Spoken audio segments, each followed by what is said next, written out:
जय श्री राम बंधुगण। जहाँ तक ब्रह्मांड का विस्तार है, इसके विषय में एक बहुत सामान्य उदाहरण है। आप अपने शरीर को ही देख लीजिए। मूलाधार चक्र, स्वाधिष्ठान चक्र, मणिपुर चक्र, अनाहत चक्र, विशुद्ध चक्र, आज्ञा चक्र, सहस्त्रार चक्र। इसी ढंग से भू, भुवः, स्वः, महरलोक, जनहलोक, तपहलोक, सत्यलोक, हमारे ब्रह्मांड के विस्तार का जो गणना की गई है वो इस प्रकार से बताई गई। कुछ चिंतक केवल पृथ्वी को ही पूरा ब्रह्मांड मानते हैं, इसलिए कि सारे तत्व तो यहाँ मौजूद हैं।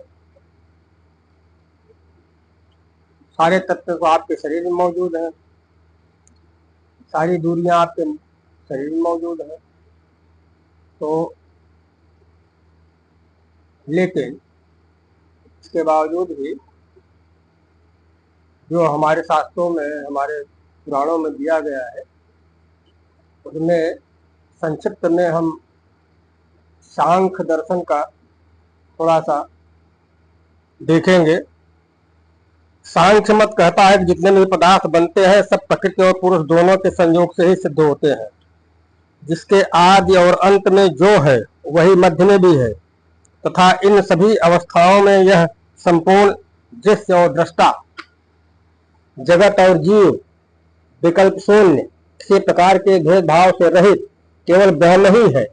ज्ञान स्वरूप को पुरुष कहा गया है और अज्ञानी को प्रकृति रूप में माना गया है, क्योंकि प्रकृति में ही कार्य और कारण का समन्वय है। पुरुष को अद्वितीय सत्य, मन और वाणी की गति से रहित बताया गया है, जिसका कारण उसकी सर्वज्ञता है। और प्रकृति यानी दृश्य जगत इंद्रिय जन्य ज्ञान की परिधि में से बंधे हैं। बुद्धि हो या मन हो, एक बार में एक ही वस्तु सोच सकता है, क्योंकि इंद्रियों से बंधा है। जबकि पुरुष में सर्वज्ञता हमेशा रहती है तथा सब पर एक साथ सोच सकता है। जीव का आगमन उसके शुभ अशुभ कर्मों का परिणाम बताया गया है। यही प्रकृति के क्षोभ का कारण बनता है, जिससे कर्म संस्कार बनता है, जिसमें ईर्ष्या शक्ति अपना काम करती रहती है। तब तक पालन की प्रवृत्ति भी बनी रहती है, जब तक जीवों के कर्म भोग के लिए कारण कार्य रूप से विद्यमान रहता है। ये संक्षिप्त में सांख्य मत जो दिया गया है वो हमने आपके सामने संक्षिप्त में बता दिया, लेकिन धीरे धीरे इसकी गहराई आगे बढ़ती जाएगी। हर मत, हर अलग जितने भी बातें बताई गई हैं वो सब आगे इससे ज्यादा बताती जाती रहेगी। जैसे ब्रह्मांड 3 भागों में ही विभक्त है। भारतीय तत्व चिंतकों ने इसे अध्यात्म, अधिदैव और अधिभूत, जिसको अध्यात्म विज्ञान एवं दर्शन पक्ष से भी जान सकते हैं। जैसे नेत्रेंद्रिय अध्यात्म है, उसका विषय अधिभूत है, और नेत्र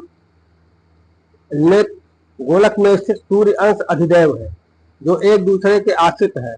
ब्रह्म एवं उसमें प्रतिबिंब जीव दृश्य और दृश्य रूप में 2 भागों में विभक्त सा हो गया है, जिसमें एक प्रकृति जिसने जगत का कार्य और कारण रूप धारण किया है, तथा दूसरे के पुरुष ज्ञान स्वरूप माना गया है, जिसको ज्ञान शक्ति, क्रिया शक्ति तथा इच्छा शक्ति से शुद्ध होना बताया गया है।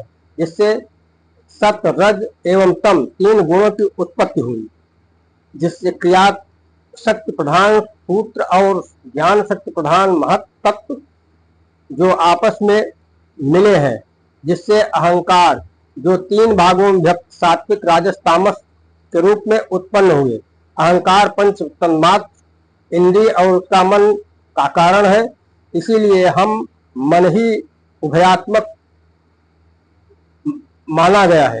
तामस अहंकार से पंच तन्मात्राएं और पंचभूतों की उत्पत्ति था। राजस अहंकार से इंद्रिय, सात्विक अहंकार से इंद्रियों सभी इच्छा शक्ति की प्रेरणा से परस्पर मिल गए हैं, और ब्रह्मांड रूप अंड उत्पन्न हुआ, जिससे भू भुवः स्वः क्रमशः पृथ्वी अंतरिक्ष और परलोक तथा महरलोक, जनलोक, तपलोक व सत्यलोक, जिसकी गत प्रलय के रूप में इस प्रकार की प्राणियों की शरीर अन्न में, अन्न बीज में, बीज भूमि में और भूमि गंध में तथा गंध जल में, जल रस में, रस तेज में, तेज रूप में, रूप वायु में, वायु स्पर्श में, स्पर्श आकाश में, आकाश शब्द तन्मात्र में तथा इंद्रियां राजस अहंकार में, राजस अहंकार सात्विक अहंकार में, सात्विक अहंकार मन में, शब्द तन्मात्र पंचभूतों के कारण तामस अहंकार में तथा त्रिविध अहंकार महत्त्व में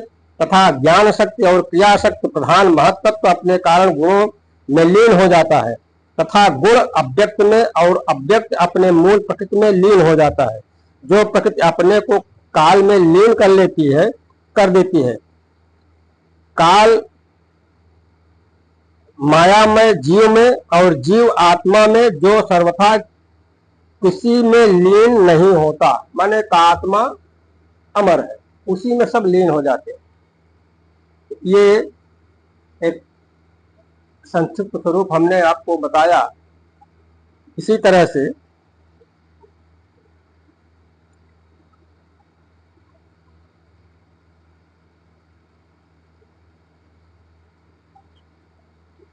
प्रलय 4 प्रकार के बताए गए: नित्य प्रलय, नैमित्तिक प्रलय, प्राकृत प्रलय, आत्यंतिक प्रलय। इसी प्रकार से मुक्त भी 4 प्रकार की बताई गई: सालोक्य मुक्त, शास्त्र मुक्त, सामेत मुक्त, सायुज्य मुक्त।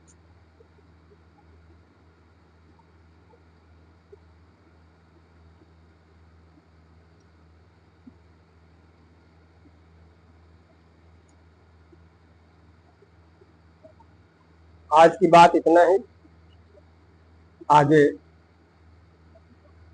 फिर सब्जेक्ट के अनुसार देखा जाएगा।